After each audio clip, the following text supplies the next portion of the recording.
Emma sat at the kitchen table, her eyes scanning the elegantly scripted letter she had received that morning. The official seal at the top of the parchment, marked with the crest of an unknown relative, promised wealth beyond imagination. As she read the words, disbelief and curiosity mixed in her mind like a potion. "You won't believe this," she said, looking up at her husband David, who was making coffee. David glanced over, raising an eyebrow. "Another sweepstakes win?" he teased. Emma shook her head. "No, something much more intriguing. Apparently, I've inherited a mansion from a distant relative. Great-Uncle Thaddeus, whom I've never heard of." David chuckled. "Sounds like the beginning of one of those old ghost stories." Emma smiled, though a shiver ran down her spine. "Well, we're about to find out. It says here we have to go there to finalize the inheritance." The children, Lily and Max, were excited at the prospect of an adventure. They piled into the car, armed with snacks and games for the long drive to the countryside, where the mansion awaited them. As the miles ticked by, the landscape grew wilder, and a sense of foreboding settled over Emma. The road turned into a narrow path flanked by dense, twisted trees that seemed to close in around them. The sky darkened with ominous clouds as they approached the gates of Blackwood Manor. The iron gates creaked open, revealing a vast, overgrown estate with the mansion looming in the distance like a dark sentinel. Emma's heart pounded as they drove up the gravel driveway. The manor was enormous, with ivy-covered walls and tall, narrow windows that seemed to watch them. The air was thick with a musty, ancient smell, and the only sound was the wind whispering through the trees. They parked in front of the grand entrance, and Emma took a deep breath before stepping out of the car. As her feet touched the ground, a chill ran through her body, and she felt a strange sensation, as if unseen eyes were observing their every move. "Welcome to our new home," she said, forcing a smile as she looked up at the towering structure. David joined her, taking her hand. "It's magnificent in a creepy sort of way." The children, less apprehensive, ran ahead, eager to explore. Emma followed slowly, her steps heavy with an unexplainable dread. They pushed open the massive front doors, which groaned in protest, revealing a grand foyer adorned with dusty chandeliers and faded tapestries. "This place could use a good cleaning," David remarked, but Emma barely heard him. Her eyes were drawn to a portrait hanging on the wall, a stern-looking man in old-fashioned clothes, his eyes seeming to pierce through the canvas. "Who is that?" she whispered. David shrugged. "Probably old Thaddeus himself. He doesn't look too pleased, does he?" Emma couldn't shake the feeling that they were trespassing, that the house was alive with memories and secrets. She shook off the thought and tried to focus on the excitement of discovering their inheritance. "Let's find our rooms and settle in," she suggested. "We can explore more tomorrow." As they climbed the grand staircase, the floorboards creaking beneath their feet, Emma couldn't help but feel that their presence had awakened something within the manor. Little did she know, this was just the beginning of the nightmare that awaited them. That night, as the family settled into their respective rooms, the mansion seemed to come alive with strange sounds. Emma lay in bed, listening to the groans and creaks of the old house, unable to shake the feeling of being watched. The whispering wind outside grew louder, and she could have sworn she heard faint, disembodied voices. She turned to David, who was already asleep, and sighed. "It's just an old house," she whispered to herself. "Old houses make noises." But deep down, she knew it was more than that. The darkness of the manor seemed to pulse with a malevolent energy, and Emma feared they had disturbed something that would not rest until it had its vengeance. Morning light filtered through the dusty windows, casting an eerie glow over the mansion's interior. Emma awoke with a start, her heart racing. She had dreamt of the stern man in the portrait, his eyes boring into her as he whispered indistinct words. Shaking off the remnants of the dream, she dressed quickly and went to find her family. The grand staircase felt even more imposing in the daylight, its shadowed corners hiding secrets. She found David in the kitchen, rummaging through cabinets. "Morning," he said, flashing her a reassuring smile. "This place is a bit of a maze. It's going to take some time to get used to it." "Tell me about it," Emma replied, forcing a laugh. "I barely slept. The house is noisy." "Old houses are like that," David said, shrugging. "It's probably just settling. Let's focus on exploring today.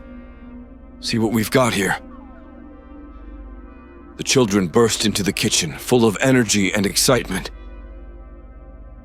"Can we explore the garden?" Lily asked, her eyes wide with anticipation. "Of course," Emma said. "Just be careful and stay close." They stepped out into the overgrown garden, where the grass reached almost to their knees, and tangled vines snaked around statues and benches. The air was thick with the scent of earth and decay, yet the children seemed unbothered, darting off to discover hidden corners.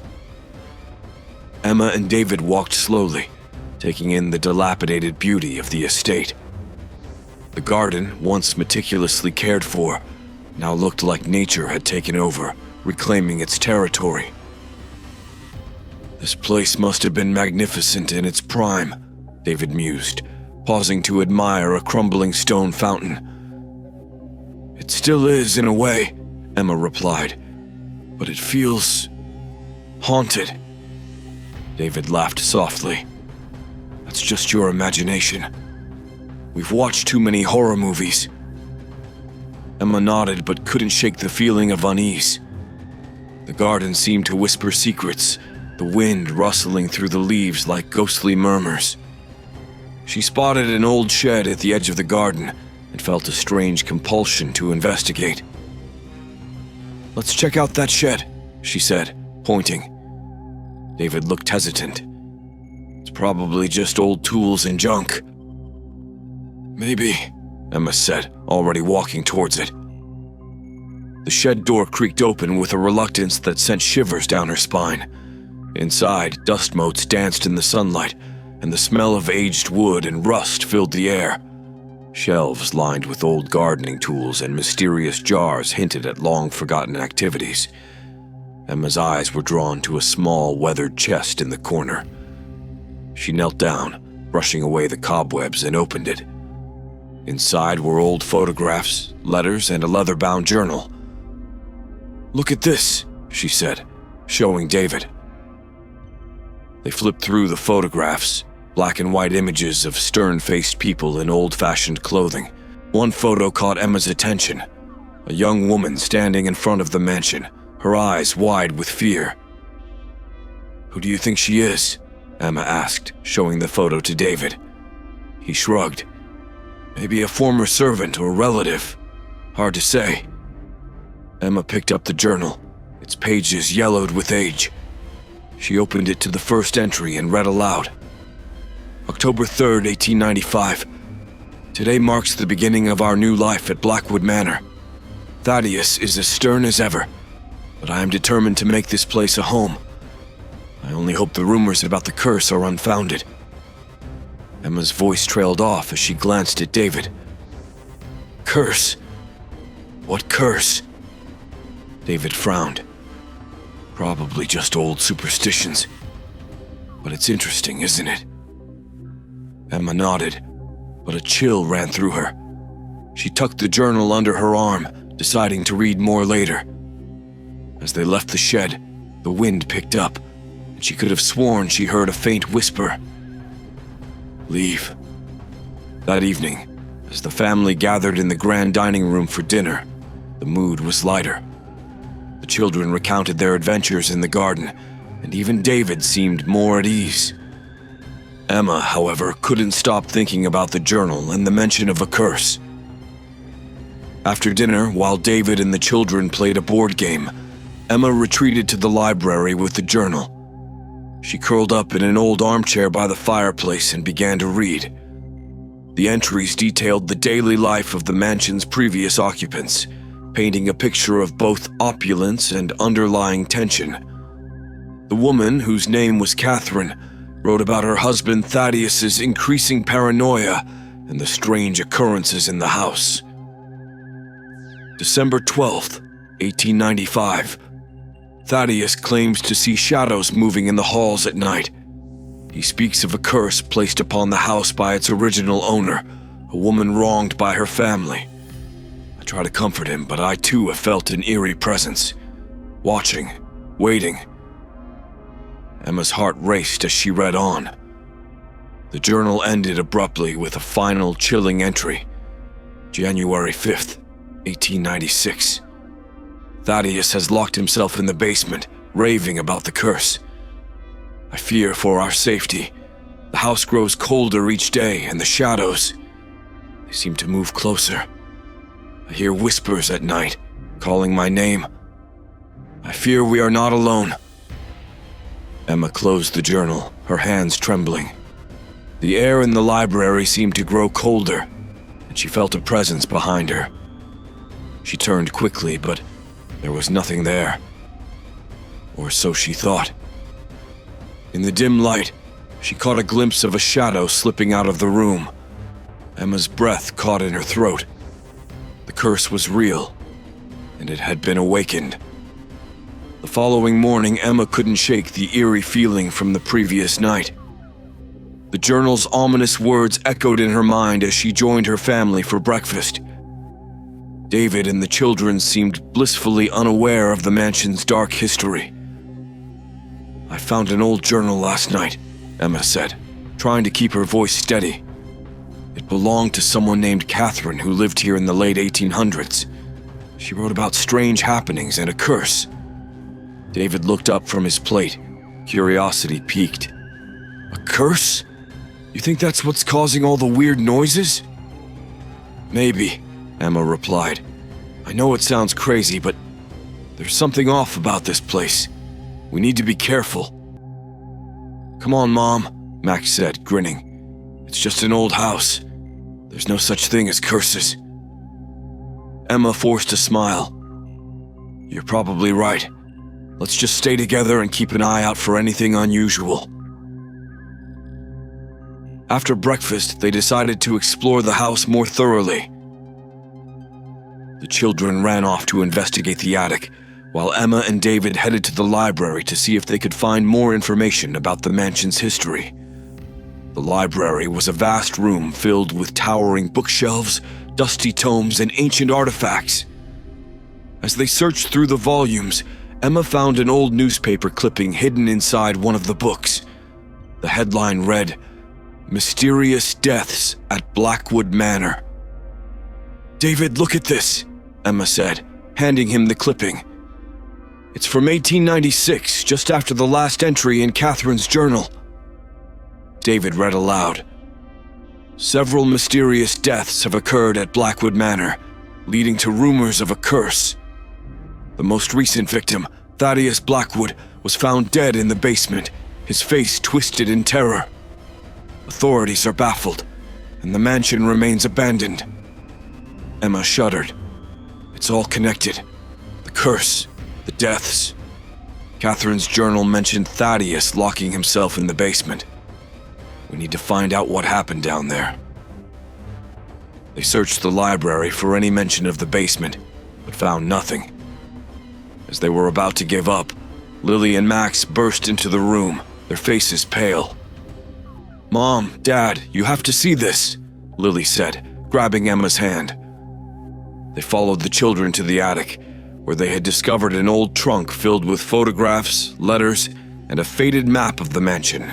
The map showed a hidden staircase leading to a basement that wasn't marked on the main floor plan. This must be it, Emma said, tracing the lines on the map. The hidden basement. We need to find that staircase. Armed with the map, they searched the house, finally locating the hidden door behind a large tapestry in the dining room. The door creaked open to reveal a narrow, winding staircase descending into darkness. Emma hesitated. "Are you sure we should do this?" David nodded. "We need answers. Let's go." They descended the staircase, the air growing colder with each step. The passageway led to a heavy wooden door, its surface scarred and aged. David pushed it open, and they stepped into a vast, dimly lit basement. The room was filled with old furniture, crates, and strange symbols scrawled on the walls. In the center of the room lay a large, ornate chest. Emma approached it cautiously, her heart pounding. She opened the chest to find a collection of ritualistic items, candles, bones, and a tattered book bound in leather. The book's cover was inscribed with the same symbols that adorned the walls. David picked up the book and began to read. It's a grimoire, a book of dark magic. Thaddeus must have been trying to perform some kind of ritual to break the curse. Emma felt a chill run down her spine. But it didn't work. He died, and the curse continued. As they examined the grimoire, the basement grew colder, and the shadows seemed to shift around them. Emma felt a presence, a malevolent force watching them. She turned to David, her voice trembling. "We need to get out of here. Now." But as they moved towards the door, a loud crash echoed through the basement. The shadows coalesced into a dark figure, its eyes glowing with a sinister light. Emma screamed as the figure advanced, its form shifting and twisting. David grabbed her hand, pulling her towards the staircase. "Run!" They fled up the stairs, the shadowy figure close behind. The air grew thick with whispers and cold as they burst through the hidden door and slammed it shut. Breathing heavily, they leaned against the door, listening as the whispers faded. The house seemed to settle around them, but the sense of dread remained. "We're not safe here," Emma said, her voice shaking. "We need to find a way to break the curse before it destroys us." David nodded, determination in his eyes. "We will. We'll find a way." But as they looked around the dimly lit hallway, Emma couldn't shake the feeling that they were being watched, that the mansion itself was alive, and that the curse was far from over. That night, the mansion's oppressive atmosphere seemed to close in around them. The family gathered in the parlor, the only room that felt somewhat safe, the flickering fire providing a fragile sense of security. Emma clutched the grimoire they had found in the basement, determined to decipher its secrets. "Do you think we can use this to break the curse?" David asked, his voice low. Emma nodded. "I hope so, but it's written in some kind of ancient language. It's going to take time to translate." Lily and Max sat close together, their eyes wide with fear. "What if the ghosts come back?" Max whispered. Emma forced a reassuring smile. "We'll protect you. We're in this together." As the night deepened, strange sounds began to echo through the mansion. Faint footsteps echoed in the hallways, and distant whispers carried on the wind. The fire flickered, casting long shadows that seemed to move of their own accord. Emma, engrossed in the grimoire, barely noticed when David stood up to investigate a noise.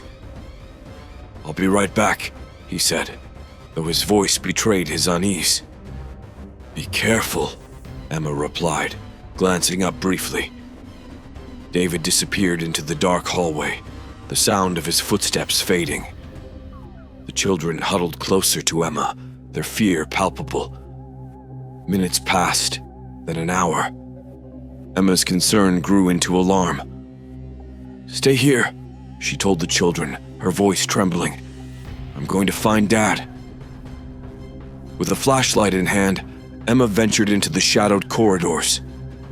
The mansion's labyrinthine layout seemed even more confusing in the dark, the walls closing in as if trying to trap her. She called out David's name, but only silence answered. Suddenly, she heard a faint sound. Someone crying.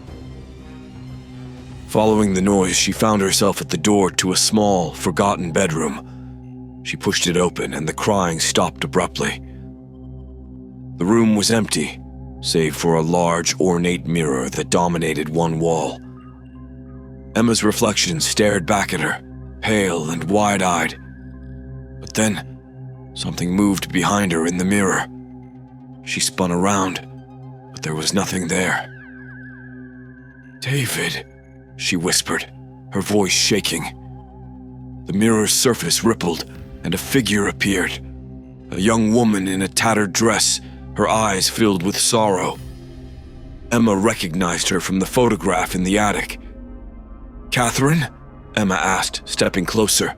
The figure nodded, her lips moving soundlessly. Emma leaned in, trying to hear, when a sudden cold hand grasped her shoulder. She screamed and turned to find David standing there, his face pale. "David, you scared me!" she gasped, relief flooding through her. "Sorry," he said, his voice hollow. "I heard you calling." "We need to get back to the children," Emma said, glancing back at the mirror. Catherine's figure had vanished. Together they returned to the parlor, only to find the children missing. Panic surged through Emma. "Lily! Max!" A ghostly whisper answered her call, seeming to come from the very walls. The air grew colder, and a sense of dread filled the room. David grabbed Emma's hand, his grip tight. "Where are they?" Emma cried, tears streaming down her face.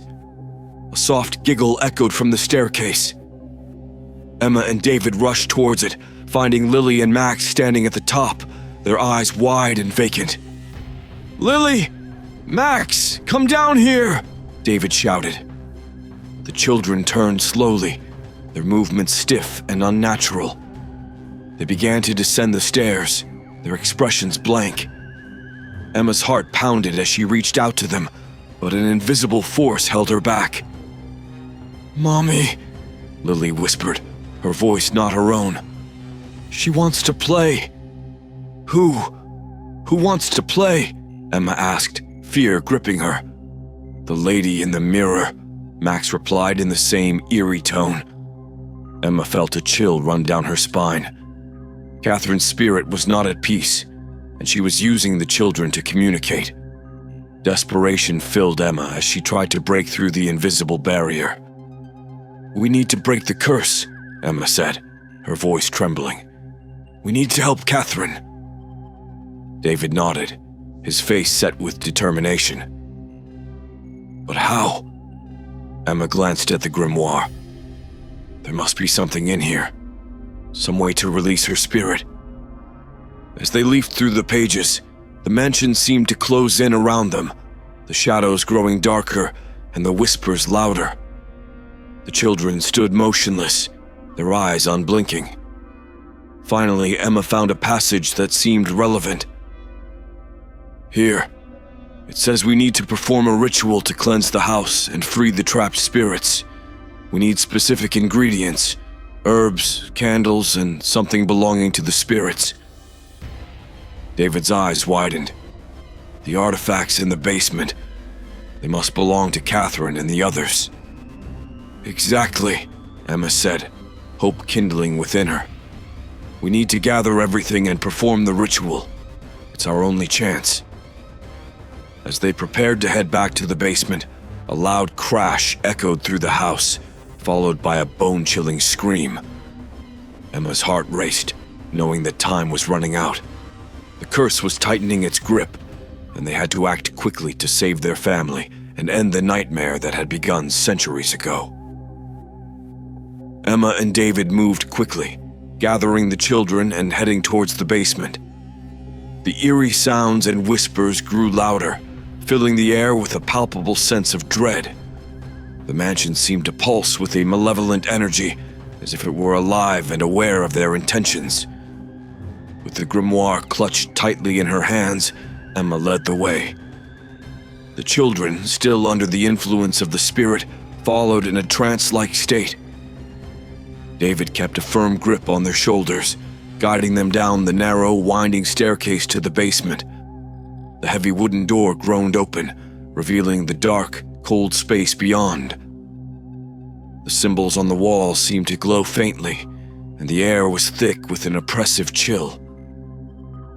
Emma took a deep breath and stepped inside, the others close behind. "Find the artifacts," she instructed, her voice steady despite the fear gnawing at her. "We need to hurry." David began searching through the old crates and boxes, while Emma focused on the grimoire, reading the instructions for the ritual. The children stood silently, their vacant eyes fixed on the dark corners of the room. "Here," David said, pulling out a bundle of old clothes and jewelry. These must have belonged to Catherine and the others. Emma nodded, setting the items in a circle on the floor. She placed candles at each point of the pentagram she had drawn, using chalk found in one of the crates. The air grew colder, and the shadows seemed to close in around them. "We need the herbs," Emma said, glancing at the grimoire. "There should be some in the chest we found earlier." David retrieved the chest and opened it, revealing bundles of dried herbs tied with twine. He handed them to Emma, who carefully arranged them around the circle. As she did, a low whisper filled the room, growing louder with each passing moment. "Hurry!" David urged, his eyes darting around the room. Emma lit the candles, their flames flickering in the cold air. She began to chant the words from the grimoire, her voice steady and clear. The air seemed to vibrate with energy, and the whispers grew into a cacophony of voices. As the ritual progressed, the shadows in the room coalesced into distinct figures. Ghostly apparitions appeared, their eyes filled with anguish and anger. Catherine's spirit stood at the center, her gaze fixed on Emma. "Release us!" Catherine's voice echoed, both a plea and a command. Emma continued the chant, her voice growing stronger. The air crackled with electricity and the candles burned brighter. The spirits moved closer, their forms shifting and swirling. Suddenly, the basement door slammed shut, trapping them inside. The temperature plummeted, and the spirits' faces twisted into expressions of rage. Emma felt a surge of fear, but she pressed on, determined to complete the ritual. The children began to speak in unison, their voices blending with Emma's chant. "Release us from this curse. Set us free." The ground beneath them trembled, and the symbols on the walls glowed brightly. The spirits screamed, their voices a haunting chorus. Catherine stepped forward, her eyes locked on Emma. "Please," Catherine whispered, her voice filled with sorrow. "End our suffering." Emma's voice faltered for a moment, but she regained her composure and finished the chant. The candle's flame shot up, illuminating the room with a blinding light. The spirits wailed, their forms dissolving into the air. The light dimmed, and the basement fell silent. The oppressive chill lifted, and the shadows receded. Emma sank to her knees, exhausted but relieved. The children blinked, their eyes clearing as they returned to themselves. "Is it over?" David asked, his voice trembling. Emma nodded, tears streaming down her face. "Yes, it's over. The curse is broken." They gathered the children and made their way back upstairs, the mansion now eerily quiet. The oppressive atmosphere had lifted, replaced by a sense of peace. The family huddled together in the parlor, grateful to have survived the ordeal. As the first light of dawn broke through the windows, Emma glanced at the grimoire one last time. The pages were blank, the words and symbols having disappeared. She closed the book and set it aside, knowing they would never need it again. The mansion, once a place of darkness and terror, now felt like a home. The The spirits had been set free. Their suffering ended. Emma and her family could finally move forward, leaving the horrors of the past behind. But as they prepared to leave, a faint whisper reached Emma's ears, sending a final shiver down her spine. She turned but saw nothing. The mansion, it seemed, still held its secrets, and some echoes of the past might never truly fade. Despite the seemingly successful ritual, an unsettling tension remained in the mansion. As the family gathered their belongings, preparing to leave the cursed place behind, strange occurrences resumed, more intense and more terrifying than before. Emma was the first to sense it. She awoke in the middle of the night, the air thick with the scent of decay and something far more sinister. The shadows in her room twisted and writhed as if alive. She felt a cold breath on the back of her neck and turned quickly, but nothing was there. Down the hall, David stirred in his sleep, plagued by vivid nightmares. He saw the faces of the spirits, their eyes burning with rage. Catherine's voice echoed in his mind, no longer pleading but demanding. "Release us," she commanded, her tone filled with anger. "You failed." David jolted awake, drenched in sweat. He stumbled out of bed and down the hallway to find Emma. She stood in the doorway, her eyes wide with terror. "David," she whispered, her voice trembling. "They're still here. The curse isn't broken." A loud crash from the children's room interrupted their conversation. They rushed inside to find Lily and Max standing in the center of the room, surrounded by shattered glass and broken furniture. Their eyes were wide with fear, and they spoke in unison, their voices cold and distant. "She's coming for us." Emma and David exchanged horrified glances. The spirits were not at peace. In fact, they seemed more vengeful than ever. The family was trapped in a house that had become a malevolent entity, intent on their destruction. Desperate to protect her family, Emma grabbed the grimoire and began searching for another way to banish the spirits. She read through the pages frantically, her heart pounding. The once blank pages were now filled with new, darker incantations and warnings. "We need to find another way," Emma said, her voice strained. "There must be something we missed."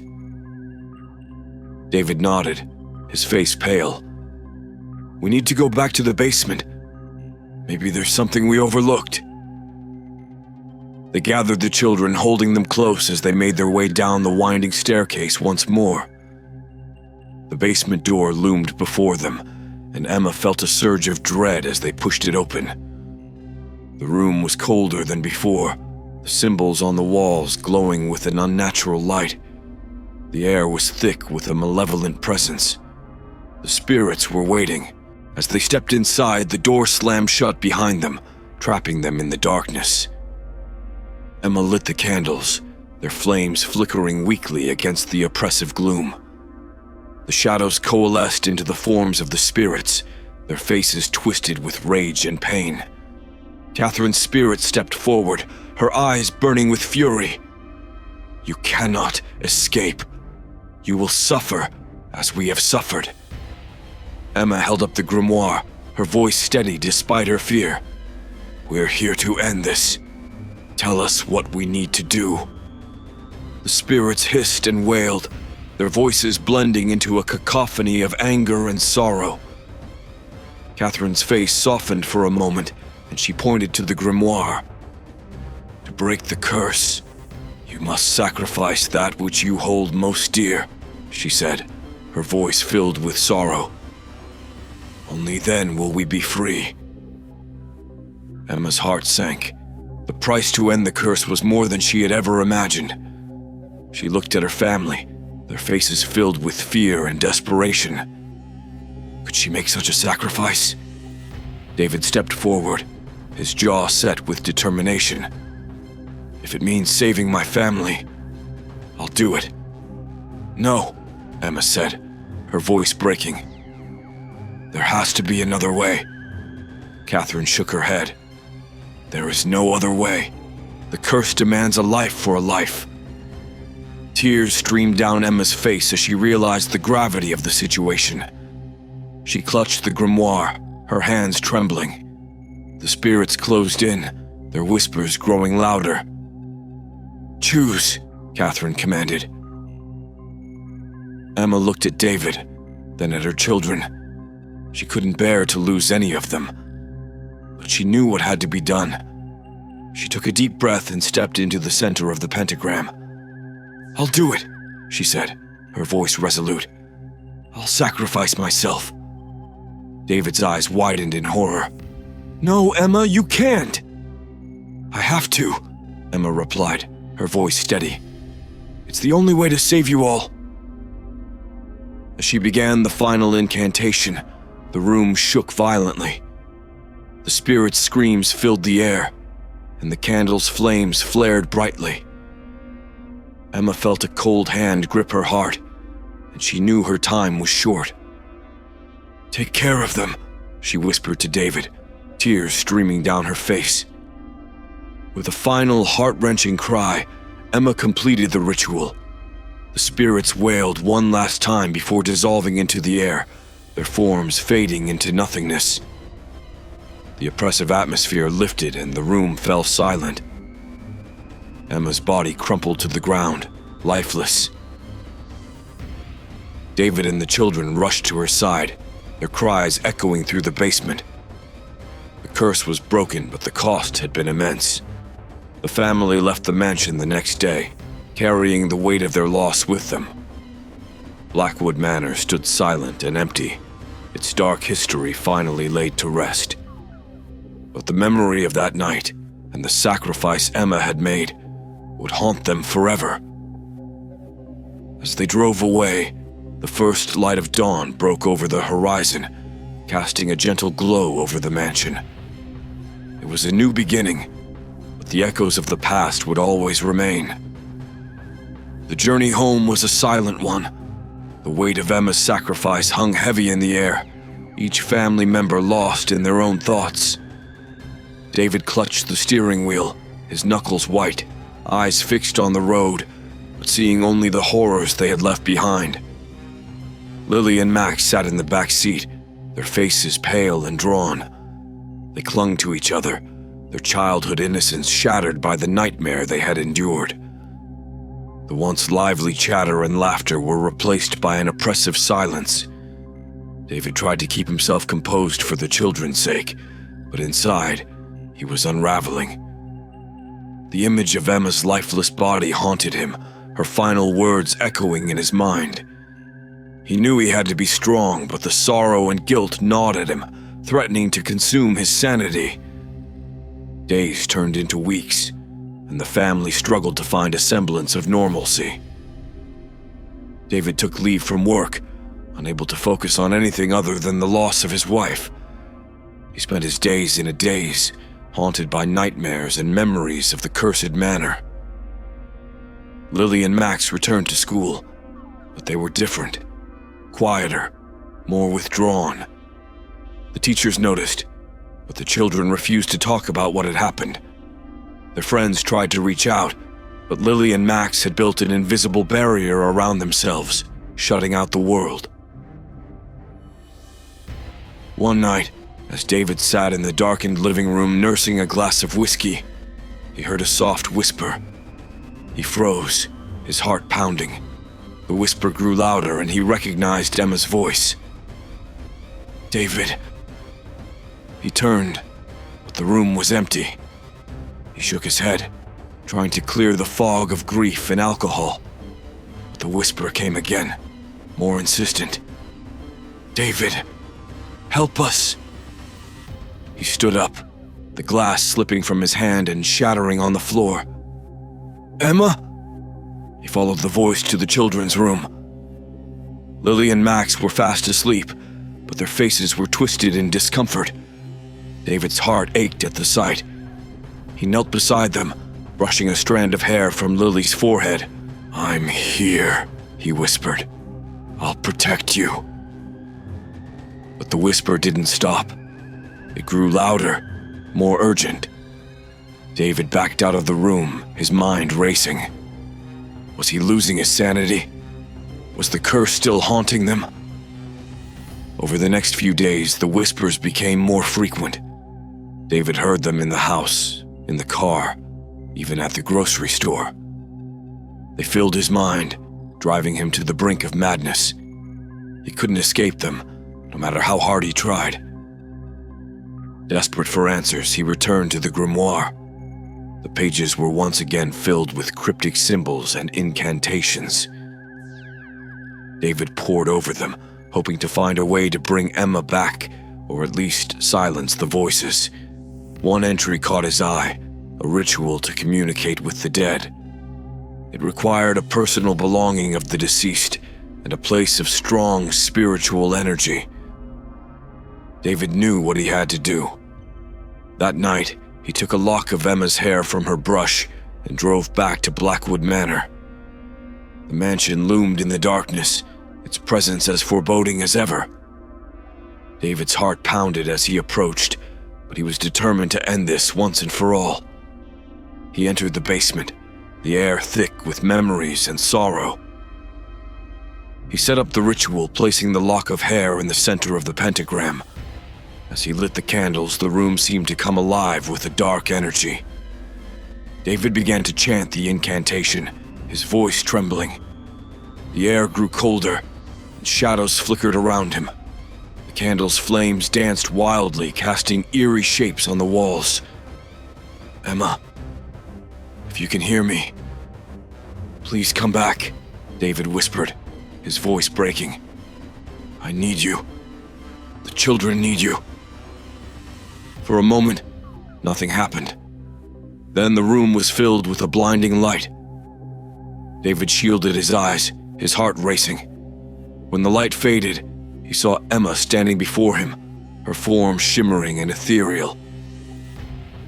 "David," she said, her voice soft and filled with sorrow. "Why have you come?" "I had to see you," David replied, tears streaming down his face. "I can't do this without you. The children, they need their mother." Emma shook her head. "I cannot stay. My time here is over. You must let me go." "I can't," David cried. "Please, Emma, I need you." "The curse is broken," Emma said, her voice gentle but firm. "But you must move on. For the children. For yourself." David fell to his knees, sobbing. "I don't know how." Emma knelt beside him, her hand touching his cheek. It felt cold, yet comforting. "You are stronger than you think. You will find a way. I will always be with you, in your heart." David closed his eyes, feeling her presence one last time. When he opened them, she was gone, and the room was silent. The candles had burned out, and the oppressive atmosphere had lifted. He gathered the children and left Blackwood Manor for the last time, his heart heavy but resolved. The road to healing would be long and difficult, but he knew he had to try. For Emma, for Lily and Max, and for himself. As they drove away, the first light of dawn broke over the horizon, casting a gentle glow over the mansion. It was a new beginning, but the echoes of the past would always remain. In the days following David's last visit to Blackwood Manor, a semblance of normalcy returned to the household. The children began to open up slowly, their laughter tentative but real. Yet a shadow lingered over David, an unresolved tension that gnawed at his sanity. David's nights were plagued by nightmares of the manor and the spirits they had left behind. Emma's words echoed in his mind, urging him to move on, but he couldn't shake the feeling that something was unfinished. He sensed the curse was not entirely broken, a lurking darkness that threatened to consume them. One evening, as David sat alone in the living room, the whispers returned. This time, they were more insistent, more coherent. David, come back. Save us. Determined to end the torment once and for all, David knew he had to confront whatever still lingered at Blackwood Manor. He gathered the grimoire, candles, and a few protective talismans he had researched. He left a note for Lily and Max explaining he would be back soon and drove to the mansion under the cover of night. The manor loomed before him, its windows dark and foreboding. David steeled himself, pushing open the creaking door and stepping into the cold, empty halls. The air was thick with a malevolent energy, more intense than ever before. He descended to the basement, the grimoire clutched tightly in his hand. The shadows twisted and writhed, as if alive, and the whispers grew louder, filling his mind with the cacophony of voices. In the center of the basement, the pentagram still marked the floor, its lines faint but visible. David set up the candles, their flickering flames casting long shadows on the walls. He opened the grimoire to the final incantation, a ritual of banishment. As David began to chant, the air grew colder and the room trembled. The shadows coalesced into dark, menacing shapes, their eyes glowing with an eerie light. The whispers turned into a roar, filling the basement with a deafening sound. "David!" a familiar voice called out. It was Catherine, her spirit manifesting in the center of the pentagram, her face twisted with rage. "You cannot banish us. We are bound to this place." David's heart pounded in his chest, but he steeled himself, continuing the chant. The symbols on the walls glowed brightly, and the shadows recoiled as if in pain. He knew he was close, but the spirits fought back with a fury he hadn't anticipated. "Why won't you leave?" David shouted, his voice barely audible over the roar. "What do you want from us?" Catherine's eyes blazed with anger. "We seek justice for the wrongs done to us. Our suffering cannot end until those who betrayed us are punished." David faltered, realizing that the curse was more complex than he had thought. It wasn't just about freeing the spirits. It was about righting the wrongs of the past. But how could he, an innocent bystander, atone for sins committed generations ago? As he hesitated, the shadows surged forward, their forms solidifying into monstrous figures. David raised the grimoire, its pages glowing with a faint light. He felt a surge of power coursing through him, the strength of his resolve bolstering his efforts. "I cannot change the past," he cried out, "but I can honor your memory and ensure that your story is told. Let that be enough to set you free." The spirits paused, their forms wavering. Catherine's expression softened, and the fury in her eyes dimmed. She looked at David with a mixture of sorrow and gratitude. "You would do that for us?" she asked, her voice barely a whisper. David nodded, tears streaming down his face. "Yes, I will make sure the world knows what happened to you. Your suffering will not be forgotten." The room grew still, the oppressive atmosphere lifting slightly. The spirits began to fade, their forms becoming more transparent. Catherine stepped forward, her hand reaching out to touch David's cheek. "Thank you," she said, her voice filled with a profound sadness. "You have given us hope." With a final collective sigh, the spirits dissolved into the air, their presence dissipating like mist. The candles flickered and went out, plunging the basement into darkness. David stood alone, the weight of his promise heavy on his shoulders. He made his way back upstairs, the mansion now eerily silent. The oppressive energy was gone, replaced by a strange sense of peace. David knew that the curse was not entirely broken, but he had taken the first step toward redemption. As he drove home, the first light of dawn broke over the horizon, casting a gentle glow over the road ahead. David felt a renewed sense of purpose, determined to fulfill his promise to Catherine and the others. When he arrived home, Lily and Max rushed to greet him, their faces filled with relief. David hugged them tightly, grateful to be back with his children. "Is it over, Dad?" Max asked, his voice trembling. David smiled, though his heart was heavy. "Not yet, but we're on our way. We're going to tell their story, and we're going to make sure they're remembered." The family spent the next few weeks researching the history of Blackwood Manor, uncovering the tragic tales of betrayal and suffering that had led to the curse. They compiled their findings into a detailed account, sharing it with historians and local authorities. The story of Blackwood Manor spread, capturing the attention of the public. Memorials were established to honor the victims, and the manor itself was preserved as a historical site, a testament to the injustices of the past. Though the spirits of Blackwood Manor were finally at peace, the experience left an indelible mark on David and his family. They had faced unimaginable horrors, but they had emerged stronger, bound by their love for each other and their determination to right the wrongs of history. As the years passed, the memory of the cursed manor faded, but the lessons learned remained. David, Lily, and Max carried the weight of their experiences with them, a reminder of the darkness they had faced and the light they had found within themselves.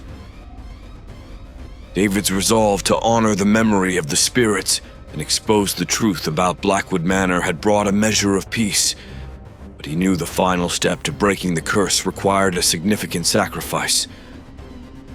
He had to return one last time to the mansion, not just to confront the spirits, but to lay them to rest completely. With Lily and Max safely staying with a trusted friend, David prepared for his final journey to Blackwood Manor. He packed a few essentials, including the grimoire, candles, and a photograph of Emma. He hoped her presence would provide the strength he needed for what lay ahead. As he drove through the darkened countryside, the mansion loomed ahead, its silhouette stark against the night sky. The air was thick with an unnatural chill, and David felt the weight of the spirit's eyes upon him. Stepping out of the car, he steeled himself, determined to end this once and for all. David entered the manor, the door creaking ominously as it swung open. The house seemed to breathe around him, the walls pulsing with a malevolent energy. He made his way to the basement, his footsteps echoing in the silent halls. Each step felt heavier than the last, as if the house itself was trying to hold him back. In the basement, David set up the candles and the photograph of Emma in the center of the pentagram. He opened the grimoire to the final passage, a ritual meant to sever the ties between the spirits and the mortal world. The air grew colder, and the shadows thickened, but David's resolve never wavered. He began the chant, his voice steady and strong. The symbols on the walls glowed with an eerie light, and the shadows writhed in agony. The spirits appeared, their forms flickering and transparent, their eyes filled with anger and sorrow. Catherine's spirit stepped forward, her expression one of both hope and fear. "You have returned," she said, her voice a whisper. "Are you ready to make the sacrifice?" David nodded, his heart heavy with the knowledge of what he had to do. "Yes, I am. I will do whatever it takes to set you free." Catherine's eyes softened and she reached out a ghostly hand. "Your sacrifice must be given willingly and with love. Only then will the curse be broken." David took a deep breath and began the final incantation, his voice unwavering. As he spoke, the air crackled with energy, and the spirits' forms grew more distinct. The candle's flames flared brightly, casting long shadows on the walls. The ground beneath him trembled, and a blinding light filled the room. David felt a searing pain in his chest, but he continued the chant, his love for Emma and his children giving him strength. The spirits cried out, their voices a haunting chorus that echoed through the basement. With a final heart-wrenching cry, David completed the ritual. The light dimmed and the room fell silent. The spirits began to dissolve, their forms fading into the air. Catherine's spirit lingered for a moment, her eyes filled with gratitude. "Thank you," she whispered, her voice soft and filled with peace. "You have set us free." David's vision blurred, and he felt himself collapsing to the ground. As darkness closed in around him, he saw Emma's face, her smile warm and comforting. "You did it," she whispered. "You saved us." When David awoke, he was lying in a hospital bed, his body weak but alive. Lily and Max sat beside him, their faces filled with relief and love. Tears streamed down their cheeks as they hugged him, their voices a chorus of joy. "Dad, you're okay," Lily cried, her voice trembling. David smiled weakly, his heart filled with a profound sense of peace. "We did it," he whispered. "The curse is broken." In the weeks that followed, David recovered slowly, surrounded by the love and support of his children. The story of Blackwood Manor became a symbol of redemption and justice, a testament to the power of love and sacrifice. The mansion itself stood as a reminder of the past, its dark history now illuminated by the truth. Memorials were established to honor the spirits, and the manor was preserved as a historical site, visited by those who sought to learn from its lessons. David, Lily, and Max moved forward with their lives, their bond stronger than ever. The memory of Emma and the sacrifices made would always remain in their hearts, a guiding light in their darkest moments. As the first light of dawn broke over their new home, casting a gentle glow over the horizon, David felt a renewed sense of hope. The curse was broken, the spirits at peace, and the future bright with the promise of new beginnings.